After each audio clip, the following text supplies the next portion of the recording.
to Congress and to PBBM admin. The Silent Martial versus Masa 2024. Silent Filipino majorities. Gumising na tayo. Ito po ay mensahe ng nakakarami sa ating bansa. At sisimulan ko po ang mensaheng ito kay former President Rodrigo Roa Duterte. Alam niyo, ako'y tao lamang. Kaya binabati ko pa rin. Merry Christmas. Kayong mga durugista, magdanakaw, mga kurap, mga kriminal, at inyong napapahirap sa Pilipino. Kaya kung ayaw ninyong minto at patuloy pa rin ang karasan, ito na ang huli ninyong Merry Christmas. Backstory dun sa interview. Tinawagan ako ng isang general at inayos yung sinetap yung interview, tapos ng kwento-kwento. Pumayag naman ako. Okay lang yan para para maraming makapanood. Tapos nun, hindi naman scripted yun eh. Hindi ko alam yung mga tanong eh. Basta, di topic, under the sun daw eh. So, fire, sabi kong ganun. On the spot na lang. Kung ano yung maisip ko sasagot. Basta coming from dark. Pero, ang gusto kong i-stress sa inyo, dinasalan ko yun. Bago ko ma-interview, dasal ako. Sabi ko, i-guide ako para wala akong masabi na hindi maganda, saka parang yung hindi baka mamaya ako pa maging cause na mapahama kayo, no? Ayoko nang ganon. Kung meron mang mapahamak, ako na lang. Okay lang yun. Total, nakailang buhay na kami. Kami, mga veterano na. Malapit na yung paa namin sa hukay eh, no? So, okay lang. Naka-8 buhay na rin ako eh. So, okay lang yung isa pa. Isa pang laban. Laban para sa bayan. Isa pa. So, hindi naman ako kumbaga nananahimik na lang Pero bastos naman kasi talaga itong ginawa ng Senado. Tsaka ng Congress. Hindi Senado, yung Congress. Pero yung expose kasi expose ni Sasot, no?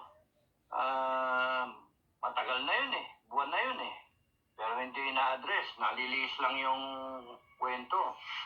Kaya, patong-patong yung kasalanan nitong mga mga politiko natin. Itong Congress, kung mag-aasta, kala mo, talo pa nila yung presidente ng Pilipinas na 31 million yung boto. Tapos itong mga congressman, max na yan, mga 200 something. Usually, mga 100 hanggang Minsan nga, 60 something lang 70, ganon. Kasi marami sila naglaban.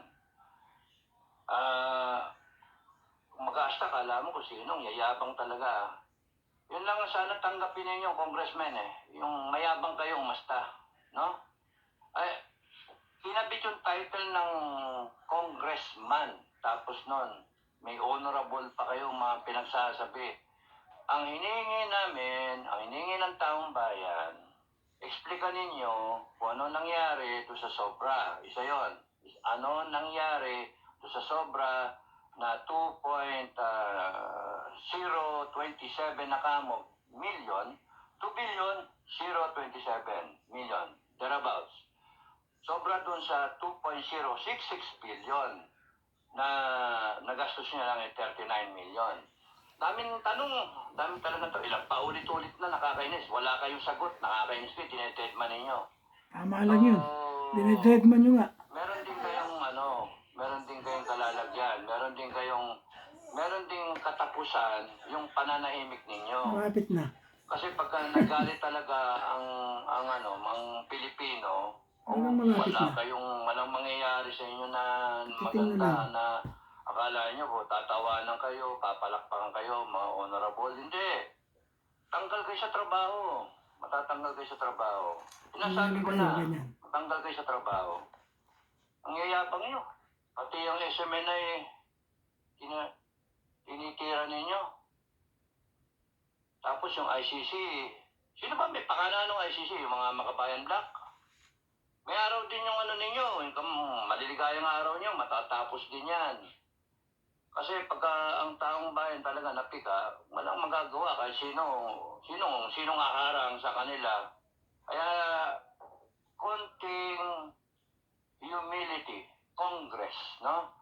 Pero ngayon dumating na kayo sa punto, hindi na humility eh. Hindi na, wala na. Nandun na kayo sa, you have to Wala prove tayong your galang. worth. Talagang walang You galang have to dyan. prove na mga ano kayo, na karapat-dapat kayo sa posisyon ninyo. Baka masarap pa yung Congress eh. Yun ang nakakatakot eh. Pagka kumilos ang taong bayan at sinara kayo, ano gagawin nyo? Utusan nyo yung PNP tsaka Armed Forces? Eh talo nyo pa yung ano, di naman kayo Commander-in-Chief. Ano, kukumbinsin niyo yung Presidente? Oh, Mr. President, sinasalangay kami ng mga taong bayan dito. Yan yung mga mangyayari dyan, kapit tuko, kayo. Yun. Yan Mga na. buhaya kasi, hanggat hindi nyo Buhaya. na-explica yung ano ninyo, yung paggastos ng pera at pagka-disperse ng pera, yung pag-liquidate ng pera, certification, walang resibo, yari kayo. Kaya ang advice ko, yung mga congressman, senator, kasi dami yung Senate eh. Pares naman kayo concurrent na resolution. Ang suggestion ko sa inyo, kung sino man dyan yung tingin niya, matino siya, nagkakaroon ng credibility problem itong buong institusyon, Senate, Congress. Credibility problem talaga. Sinong maniniwala sa kanya, kunyari, meron kayong mga proposal, meron kayong mga project na para sa taong bayan, para sa korupsyon, para sa kung anong ek-ek na pinagsasabi ninyo, para magpapail kayo ng kaso sa korte para questionin yung budget. Sorry, mga kinakaukulan. Nandun pa rin tayo doon sa credibility issue. Sabihin yung iamin niya yung konstitusyon. Eh wala nga kayong credibility eh. Bakit pagkakatiwala kayo ng taong bayan na hindi kami nakatingin, nagtatrabaho yung mga tao, may kanya-kanya, busy kami, alter ego kayo, papalitan niyo yung konstitusyon, yung amendment, tapos sisingitan nyo. Maya-maya, andyan na. Tapos ang mga ibang Pilipino, kukuhanin ninyo sa ayuda, kukuhanin ninyo sa pera-pera, mararate pa yung ano. Hindi na kailangan ng ratification. Paano? Kaya nga, you are inviting disaster. Kaya nga National Security Council, National Security Advisor, if there is any destabilization plan, kayo, Mr. President, gising, Mr. President. Kung merong destabilization na pinanggagalingan, na monitor kayo, hindi galing sa taong bayan, hindi si Doc Celis, hindi si Badoy, hindi yung mga retired na PM mayor, kahit ilista nyo sila, gumawa kayo ng order of battle, gumawa kayo ng intelligence summary, ng mga intelligence assets, ng mga intelligence agents, sa Armed Forces o sa National Intelligence o sa NBI o whatever. Mapapalpak yung report niya. Ang source ng destabilization is yung Congress. Dahil sa yung hangad ng ibang tao dyan sa Congress na magkaroon ng shot ng pagkakataon for higher office. Pwedeng presidente o pwedeng prime minister. Kaya yung mga sip-sip, yung mga galamay, yung mga tambalolong na team, later on, dahil sa tumutulong sila, ang mangyayari dyan, pera-pera, bibigyan ng pera. sino sa inyo? Tapos nun, gamitin niyo yung position niyo para questionin yung tao. Ay, nako. Sana nga, patawag niyo kami. Patawag niyo kami para papastusin ko kayo sa harapan ng ng TV. Yan po ang mensahe sa inyo ni Captain Dado. At meron pa pong kasunod. Marami pa po. Ng Pangulo, sino yung nagsalita ng impeachment? At sino ang gusto nilang i-impeach? Yeah. Sino ang gusto, pinapailan nila ng kaso sa Supreme Court? Hindi, saan ba manggagaling ang choice ng presidente para i-fill up ang pwesto ng vice president kung ma-impeach siya? Saan manggagaling? Kung nagpapasa ng saligang batas itong mga 12 na ito, may intindihan nila na manggagaling yan sa House o sa Senate. Yun, ang presidente ang magsasabi kung magkano ang kailangan niya sa pagpapatakbo ng gobyerno. At ang Kongreso pwede itong i-approve, pwede itong bawasan, pero hindi pwede itong dagdagan. Anong ginawa ng Kongreso ngayon? Yung suma total na hiningi ng presidente ay dinagdagan ng Kongreso ng 450 billion pesos. Ganyan kasimple ang aking argument. Bawal yan. Attorney Trixie Angeles sa issue ng dito sa administrasyon ni PBBM, yung pasabog niya 2 days ago na kasama si PBBM sa narco-list ni PRRD noong 2017.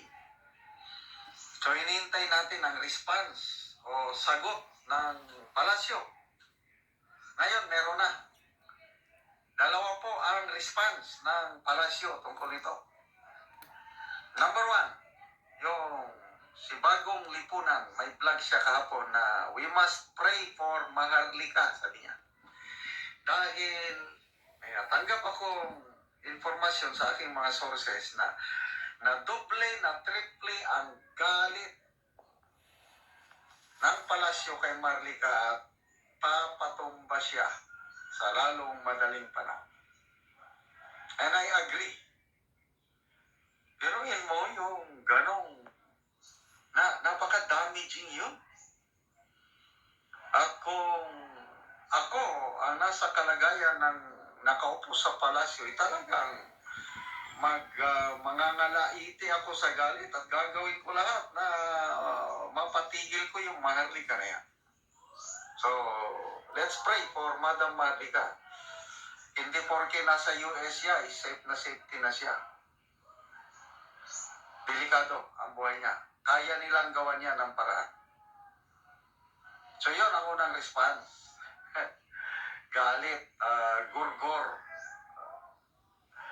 Ano yung pangalawang response? Nako, ang nag-response, ang mga vloggers na bayaran ng palasyo. I don't know kung ang tawag sa kanila, ensaymada vloggers pa ba o hindi na. Kasi yung mga ensaymada, yun yung mga pipitsuging vloggers eh. Ngayon nata, by the millions na ang bayad. So hindi na ensaymada. Ano yung balita na yung itatapat kay Maharlika, 14 million ang ibabayad, Rendon Labrador pa yan. So, may nag-comment sa aking vlog tungkol sa isyong ito, si Juanita Bayaksan. Ito ang comment niya. Fake news daw, Sir General, ang narco-list pasabog ni Maharlika ayon sa mga vloggers ng palasyo. Wow.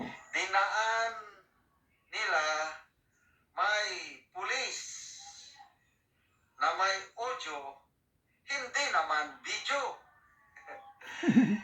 Hindi sasabog si Maharlika pag walang ebidensya. Truth lang kay kanya dahil marami siyang puting ahas. So, lumalabas, and that's very logical. Tahimik ang presidente, tahimik ang first lady, tahimik si Manahimi. So yung mga trolls nila ngayon ang sumasagot. Kasi labanan na yan, battle of social media. sino yung maraming mapaniwala. So, unang tumira, Maharlika. Narcolis, yan, kasama. Ito naman, counter Maharlika. Fake news daw yan. Hindi pa ako nakapanood. I hope makapanood ako kung sino yung mga vloggers niyan. Nakakatawa. May pulis daw na nagsasalita. Audio lang. Na pinapabuluhanan na hindi siya kasama sa narcolis. Maganda yon, magandang pang-counter. Kaya lang, example, sino bang PIDEA o PNP General yung with credibility? Example, sample lang, si Senator Bato, siya ang ng droga, siya yung implementor ng drug war. Pag si Bato o sino bang PIDEA billion na yun, basta yung mga PIDEA chief, silang magsabi. As far as I'm concerned, sabi ng PIDEA, nagsasalita video.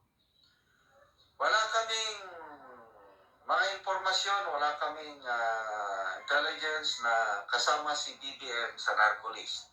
I'm sorry, yun ang totoo sa amin, sa PIDEA. So, ang PIDEA ngayon, ang maglilinis sa pangalan ni PBBM. Pwede yan. Yung former PIDEA, hindi yung PIDEA ngayon. Kasi yung PIDEA ngayon, wala na. May bahid politika na. Yung sinabi ni General Macañas na si PBBM ay nasa narco-list, may katotohanan po yan. Meron po kong experience na dati po nagtrabaho ko sa Villa Marie. Ang Villa Marie po ay mga blue ladies, mga presidentials, mga oligarchs catering company. So sila po, kami po ang nagke-cater sa kanila. Nakilala ko po yan. Nakamayan ko na po yung vice president, ang first lady natin. At kami po nauuna dun sa mga lugar na dapat nilang puntahan para silbihan po sila. At all the time po, hinahanap yan ng presidential security. Dahil yan si Bongbong ay tumatakas po yan sa Malacanang. At yun na po, lagi pong may pulburon. Yan po ang laging sinasabi nila. Yan po yung mga dahil hirap na hirap silang hanapin. Nandun po yan sa mga barkada niya. Nawawala siya sa palasyo, hindi malaman kung nasan siya. Yun po ang ugali niya na talaga. Nasa kanya na po talaga yun. Hindi niya po yung matatanggal. Kahit po rito sa England, sa London, ganyan din po ang ugali niya. Dahil nakikita ko po yan, pag galing po sa eskwelahan, papunta ng London, at alam ko po yung tinitira nila dito sa London. Kaya, alam ko po ang ugali niya. Pero, dahil ang pagkakaalam ko po ay siya ang magpapatuloy sa ating kagandahan sa ating bansa na sinimulan ni Pangulong Rodrigo Roa Duterte. Kinumpanya ko po siya. Ang laki rin po ng aking sacrifice para sa kanya. Meron po akong kaibigan na galing pa sa Hong Kong. At siya po ang nag-video sa kanya at ikalat niya sa Hong Kong. So, isa po ako sa isang nabiktima at nagbago na po ang pananaw ko kay PBBM. Kaya sana po magbago siya. At meron pa pong ibang mensahe sa inyo. Ang ating individual. Ito po, pakinggan nyo pa po sila. Sa freedom of speech, freedom of expression, and freedom of the press. Malaking kalokohan yan. Hindi dapat sinususpindi. Ano ang dahilan bakit isususpindi? Wala namang ground para suspindihin yung SMNI o kahit alpahin ni Pangulong Duterte o yung anumang SMNI na mga programa. Masyado silang namumulitika. Pinipersonal nila. Huwag namang ganyan. Kaya hindi umangat ang bansang Pilipinas. Bakit mo sususpindihin ang isang programang napakaganda ng ibinibigay na kaalamanan sa mga mamamayang Pilipino? Ano ang dahilan mo? Bakit mo isususpindi? Wala namang paglabag. Dapat nga magkaroon tayo ng kalayaan ng pagpapahayag. Bakit natin isususpindi? Parang pinatay mo na ang freedom of speech, freedom of expression, freedom of the press. Lahat ng kalayaan, pinatay na nila kapag sinuspindi nila ang SMNI. Masyadong maagang pamumulitika yan. Yan ang tunay na kulay niyan. Natatakot sila dahil ang SMNI ay makamasa. Nasa tao ang paglilingkod at hindi bias. Kaya nai-insecure na sila na ang SMNI, nandiyan si Pangulong Duterte, nandiyan sila Kuya Eric, sila Doc Badoy. Siyempre, yung mga yan, para sa kapayapaan yan, para sa kaunlaran. Kaya gusto nila yan dahil sila puro mga tampalasan. Ayaw nila ng isang kapayapaan, ayaw nilang malaman ng mga tao ang katotohanan. At ang SMNI ay isang programa na katotohanan. Maraming nalalampad na kabulukan sa pamamagitan ng programang SMNI. Kaya yan ay sinuspindi nila, masyadong pamumulitika yan. Hindi tama yan. Para sa akin, mali. Para sa akin, yung ginawa ng MERCB ay isang paglabag din sa batas. Batas ng freedom of speech, freedom of expression, and freedom of the press. Inaalisan nila ng karapatan ng programang SMNI upang magpahayag ng katotohanan sa mamamayan at sa ating bayan. Kaya yung ginawa nilang pagsuspinde ay hindi makatarungan. Yan ay isang maliwanag na pamumulitika at kung tutuusin, yung MTRCB, kung yan ay ginawa nilang sinuspinde, they are incompetent. Yan po ay very ordinaryong Pilipino na fed up na po sa mga nangyayari sa ating bansa. Yan mga official po ng ating government kung ano na po ang mga kabulastugan na ginagawa nila. Kaya maghanda po tayo. Kung lurker ka sa social media, lurker ako, tinitingnan ko ano ba ang sentimento ng bayan. Naniniwala ba sila kay Vice President? Yung mga linalabas na ibinay mo si Inday, naniniwala ba sila? To a certain degree, they speak against it. So, ang tingin ko, again, babalik tayo. Hindi si VP ang nasa balota sa 2025. So, kung aatake ka ngayon in the hope na you will gain for 2028, it's a very wrong strategy. It's too early, and people haven't decided yet on who will be the candidate for 2028. Now, if after 2025, you have to cross 2025 because you do not know if this administration can put together a coalition and win. Now, if they do not win, that changes everything in 2025. Right? There'll be a new opposition. There'll be new coalition. And in the scheme of things, si VP Inday has said, I am running. So what is there to, bakit mo ako babardagulan kung wala naman akong intensyon? So itong mga maaaga, makikita mo kung saan ang gagaling.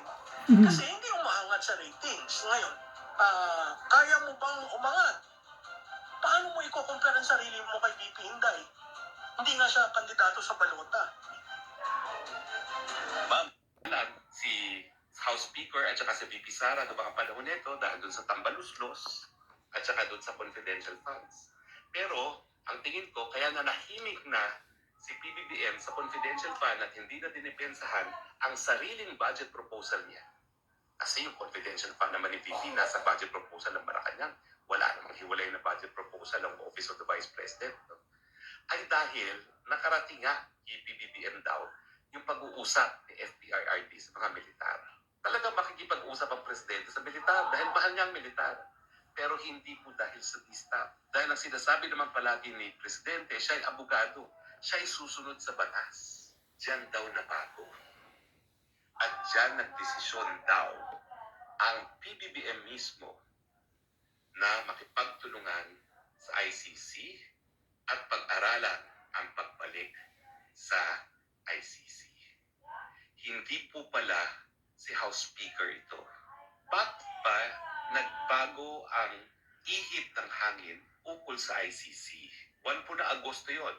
Pinatawag ako ni Presidente yung PBBM para magbigay ng advice kung anong gagawin natin ng Pilipinas doon sa investigasyon ng ICC.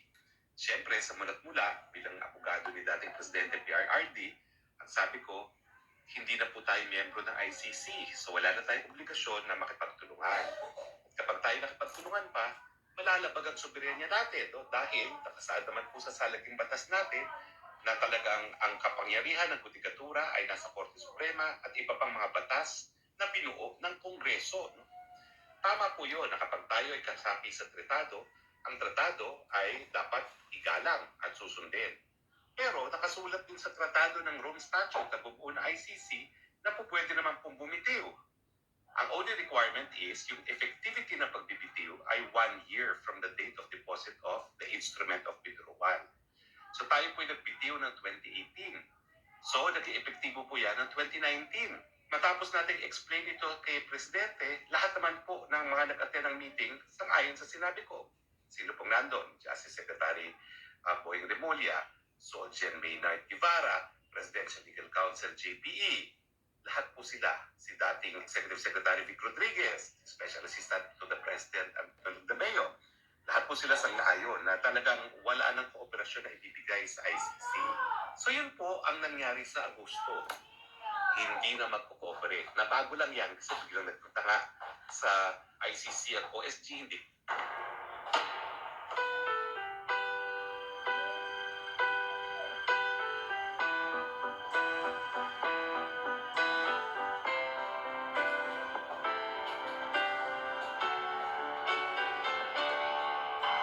ICC at OSG hindi naman nagsabi kung ano sasabihin nila. Pinulaan sila ng pre-trial chamber that 3 sentences lang ang sinabi nila. Nasa internet po yan. Hindi po ako nagbobola. Hindi po kami kinonsulta sa paggawa ng kanilang pleading sa pre-trial. Bagamat, siguro mga 2 taon na kami nagpupulong. Kasi 2 taon na yan yung nagsimula yung preliminary examination na hindi pa involved ang hukuman ko prosecutor lang. So, palagi naman kami nag-interagency meeting. Lahat ng sinasubmit, pinapakita sa amin. Pero nabago po, hindi ko alam kung bakit talaga. Wala naman po kung sama ng loob, wala akong galit kay OSG Maynard. Nabago lang talaga. Siya'y dumiretso, hindi na nagkonsulta, at yun nga po, kung hindi pa nasa internet yung kopya ng final na pleading ng OSG, hindi ko malalaman na 3 sentences lang ang sinabi ng OSG dun sa lack of jurisdiction. Pero nanindigan naman po ang Presidente. August, hindi na makipagtulungan. Na-dismiss yung ating challenge on admissibility, dinala sa appellate chamber, dinismiss ng appellate chamber, although 3-2 ang decision, 3 na dismiss, 2 na dapat walang jurisdiction, so split court po yan, no? Pero, inulit na naman ni Presidente, hindi na kami magtutulungan. Ang sabi nga niya, that puts an end to all our engagements with the ICC, sabi pa nga niya, of all form and shape, so wala na. At ang linya pa rin ni Secretary Remulla, kapag sila yung pumasok dito sa Pilipinas para mag-imbestiga, paaresto ko sila. Inis na talaga itong ginagawa ni Tambaluslos. Grabe ang pangati. Ang mga mainstream media kawawa. May mga umaalma na, may mga nagsusumbong na kay Marlica. Gustong-gustong ipahayag ang katotohanan, kailang takot kanilang pamilya, takot na ang network nila hanapan ng butas, gawing parang ni Semenay.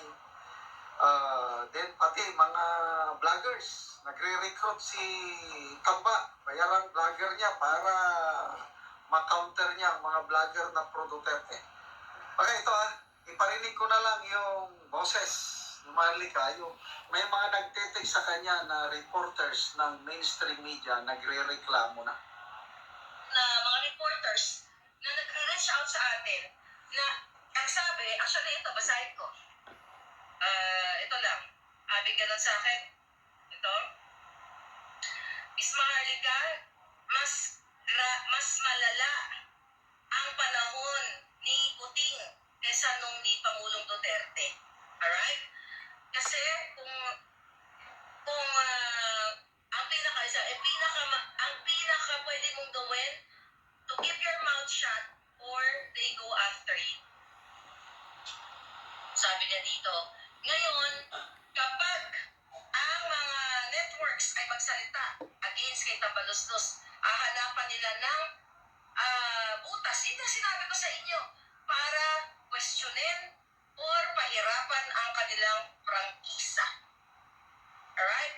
At kung tuloy-tuloy po nila, sabi nito, Miss Marco, kung tuloy-tuloy nilang i-feature yung mga interview na pabor sa DDS, okay? Hahabulin, okay, sila ni Tambaluslos. Mas gagawa ng paraan si Tambaluslos para sila bigyan ng burden. Alright? So yun po ang mga, ano yan, mainstream media yan. Natatakot po kami. Ito pa may isa pa. Actually, hindi lang ito isang tao. Ito tayo sa messenger. Okay? Ayan. Ito, Miss Maharlika, maraming salamat at naging boses ka namin. Hindi po kami makapagsalita dito dahil takot kaming mawalan ng trabaho at takot din po kami mapahamak ang aming mga pamilya. Alam, nakakaiyak. Nakakaiyak to, mga palangga. Yung puki na nga sinuportahan natin. Ako, yung good for you kung di sinuportahan, ito yung papatay sa ating mga kababayan. Papatay sa gutom, literal na gugurgurin, literal na pahirapan. Diba? So, kaya, dati, mga kababayan, kung minumura natin yung ibang mga mainstream media, may point sila eh. Pero nagkamali tayo dahil tama sila. Na itong Jutang Genemes na Marcos, na Puting Junior, ay pinatunayan niya na totoo lahat ang sinabi at binabato sa kanilang pamilya. Kaya, never again. Never No again. more Marcos. No more Marcos. Katsutahan na lang ang magpapaniwala sa mga ito.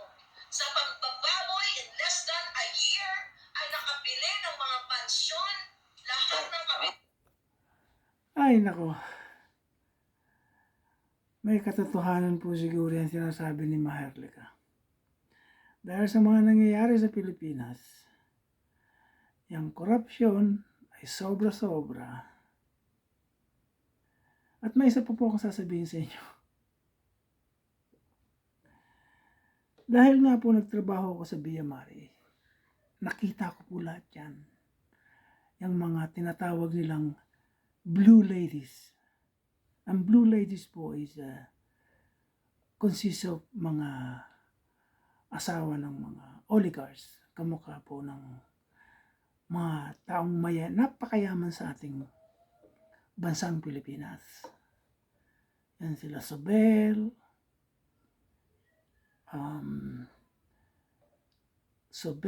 Pangilinan, at marami po pong iba. Na-meet ko na po yung mga yan dahil kami nga po nagsisilbi sa kanila. Kaya pagkatapos po ng mga silbi namin, yan po si First Lady, binibigyan po kami ng maraming pera niyan. Bundle-bundle po na pera. Kasi abot po sa amin sasabihin po namin, thank you madam. Ang assistant niya po ay si Ver, at saka isa pong general pa ron. Yun po yan, dala-dala nilang maraming pera na nasa may malaking bag po. Kung tiga London po kayo, meron po itong malaking bag na pag nag-shopping ka, pangalan ni Selfridges. Ganun po kalalaki. Napakalalaki po. Punong-puno po yan ng pera. Kaya yan po ang na-experience ko. I could not see Davao go back in shambles. So I insisted on my daughter kasi kaya niya. Kita mong sheriff binugbog. Where can you find Mayor mauling a sheriff in front of everybody on TV? Talagang ano yan si Inday? Be careful with that woman. She can oust even the speaker. She operated in Davao. Babae ito ha. She operated in Davao as mayor. Tira mo nangyari sa Congress. O di, natanggal si... For one simple, maybe, si Bebot na may, si close friend of mine, I will support him. Pero siguro, I can also impeach him, referring to me. Para sa atin, wala yan. Wala yung politiko. So, para sa akin naman po, ay magmasig tayong lahat. Mag-ingat lang tayo para tingnan ko anong mangyayari after this holiday. Kasi hindi po natin alam, maybe the Congress doing something for us, for all the Filipino there. And then suddenly we all be shocked na yung pala ay nasa silent martial na talaga tayo. May ginawa na para sila na hindi natin, kaya kailangan po, hindi sila magwawagi sa ganitong nila. Kaya we have to watch out. Watch out lang po. Kasi habang naka-holiday tayo, hindi natin alam, baka nga may ginagawa sila. Especially ang mga congressman na yan. Kasi pwede po nilang gawin yan. Dahil alam nila meron tayong ginagawang laban sa kanila. Alam niyo na po mga ugali nila. Yung talagang pag-uugali nila and talagang naglabasan ng mga true colors po nila. Pag pinag-usapan talaga ang pera, wala ka talaga. Masisira po ang honor mo, credibility mo dahil sa pera. Yan po, especially sa mga congressman. Kaya mag-ingat po tayo. Watch out. At ipagdasal po natin sila na sana'y maunawaan nila ito. Marami pong salamat sa inyo sa Masang Pilipino para sa masa. And God be the glory. Thank you very much and a Happy New Year for 2024. Thank you from United Kingdom, London.